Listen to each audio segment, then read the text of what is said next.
Votre audiothèque libre et gratuite, c'est Trésor Sonore. Écoutez, téléchargez quand vous le souhaitez des milliers d'enregistrements. Rendez-vous sur www.trésorsonore.com. Salut à toi qui m'écoute. Je me présente, je m'appelle Mohamed, j'ai 35 ans, j'habite à Marseille et j'aimerais te raconter la merveilleuse rencontre que j'ai faite avec Jésus-Christ. Nous vivions, mes parents, mon frère et moi, dans un petit terrain, dans la simplicité et souvent même dans la difficulté. Mes parents traversaient de graves crises conjugales et je me trouvais confronté à ce genre de situation violente sans même rien demander. Je détestais me retrouver à la maison car il y régnait le malheur et la peur.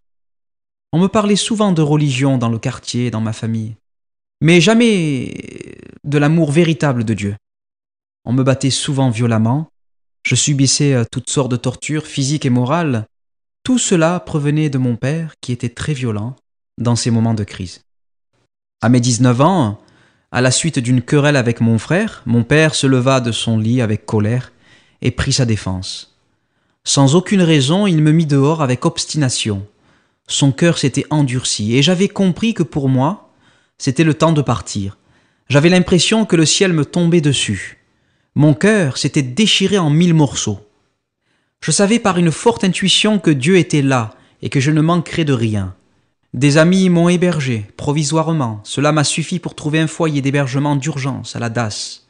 J'étais très remué de l'intérieur, car j'avais de la haine, de la colère, de l'incompréhension, du doute et aucune réponse à toutes mes questions. Alors, par insouciance, par ignorance, mais aussi par des désirs personnels, j'ai vécu ma vie remplie de péchés en tout genre. Oubliant Dieu, oubliant son amour, oubliant cette vérité, je sombrais. Mais à 27 ans, un moment de désert est arrivé dans ma vie. Fort heureusement, sans m'en apercevoir, Dieu me rappelait à lui. Dans cet appartement où je vivais dans la débauche, j'étais de plus en plus perturbé.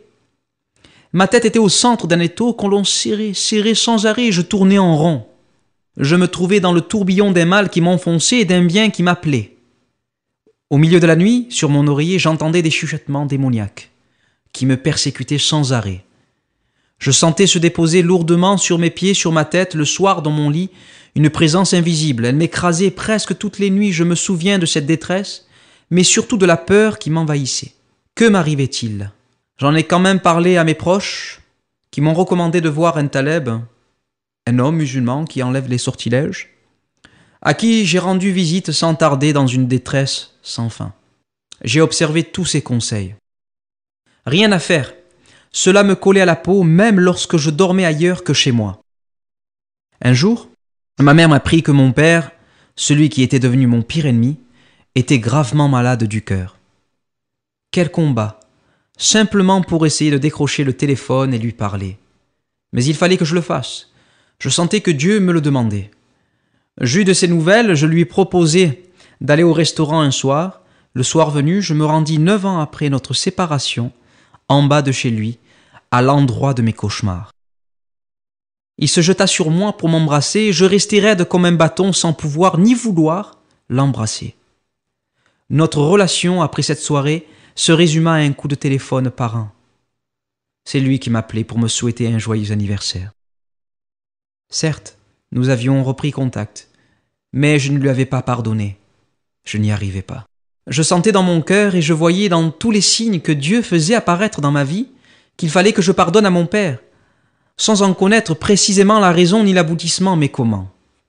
Un jour vint un grand bouleversement dans mon travail. La société pour laquelle je travaillais perdit un chantier avec toutes les conséquences que cela pouvait engendrer, reclassement du personnel ancien, etc. J'étais, je l'avoue, une personne qui ne se laissait pas faire.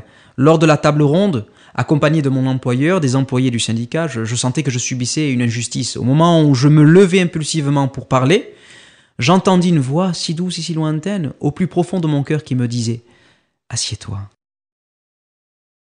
Surpris, stupéfait, je m'assis sans réfléchir avant de pouvoir parler. À ce moment, j'entendis mon nom, on m'annonçait une excellente nouvelle pour mon reclassement avec un bon planning. Croyez-moi, j'étais loin d'avoir été négligé, à la grâce de Dieu. Je fus affecté dans un port de pêche sur Marseille, Pour mon premier jour de formation, je fus stupéfait de revoir une personne que je connaissais. J'ai vu dans son regard le même sentiment qui s'exprimait. Nous ne nous étions pas vus depuis 10 ans. Si je m'étais écouté sur l'instant, je l'aurais pris dans mes bras.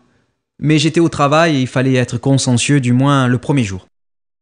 C'était un réfugié politique roumain que j'avais rencontré autrefois dans les foyers et que je n'avais pas laissé indifférent, pas plus qu'il ne l'avait été pour moi d'ailleurs. Nous avions partagé à cette époque des moments simples, mais tellement joyeux malgré la barrière de la langue. Il vint vers moi en me demandant d'un français très correct comment j'allais. Je me mis à rire, je sentais qu'il était heureux de me revoir et je l'étais aussi. Le dernier souvenir que j'avais gardé de lui, il partait du foyer en me disant que des chrétiens de l'Assemblée évangélique de la Rose s'occuperaient de lui. Lui aussi était chrétien. Voyez-vous, il travaillait dans la même société que moi, il voyait mon nom mentionné sur différents plannings sans jamais me voir ni me connaître par mon nom, du moins jusqu'à ce jour. À ce moment-là, j'étais vraiment au plus bas. Je cherchais à servir Dieu, à suivre ses voies, mais comment ? Je lisais un Coran que j'avais depuis de nombreuses années dans mes affaires. Je n'arrivais pas à le lire, et pourtant, toute la volonté et le désir étaient au rendez-vous. Une nuit, lors d'une de mes vacations dans ce port de pêche, j'étais dans un bungalow, je me sentais si perturbé et si souffrant que je sortis. Je me souviens, le premier mot qui est sorti de ma bouche était « Père ». À ce moment précis, j'ai senti sa présence comme lorsque j'étais un enfant. Spontanément, je commençais à me repentir, en prenant la peine de ne rien oublier. Et crois-moi, la liste était longue. Au fur et à mesure, des larmes coulaient à flot sur mon visage. Je sentais cet immense amour et un bien-être indescriptible.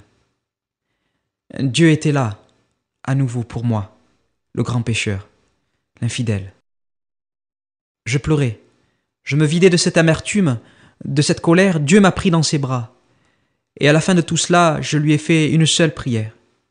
Père, reconstruis-moi, s'il te plaît. Un jour, dans mon travail, cet homme me succéda et nous parlions de l'amour de Dieu. Ce sujet m'intéressait, il me parla de son témoignage, de sa relation avec Jésus. J'écoutais, mais je ne comprenais pas. Jusqu'au moment où il interpella mon cœur en me racontant l'histoire de Jésus, de sa naissance à ses souffrances, mis à mort à la croix par amour et sacrifice pour tous les hommes de la terre. Cela se voyait et j'étais remué à l'intérieur et attristé de savoir qu'il avait souffert autant pour nous. Cet homme me posa une simple question à la fin de cette merveilleuse histoire. « Mohamed, pour toi, qui est-il » Je ne comprenais pas ce qui sortait de ma bouche, mais j'ai répondu avec mon cœur, car je vivais cette histoire lorsqu'il me l'a racontée comme si j'étais témoin. Je répondis « Il a souffert de cette façon pour moi, moi le pécheur. Pour moi, il ne peut être que le Fils de Dieu. » Cette année-là, ma vie a été une source de bénédiction grâce à ma rencontre avec Jésus. J'aurais du mal à dire tous les miracles que Jésus a fait en moi et autour de moi. J'ai pardonné à mon Père qui m'avait fait tant souffrir grâce à Jésus.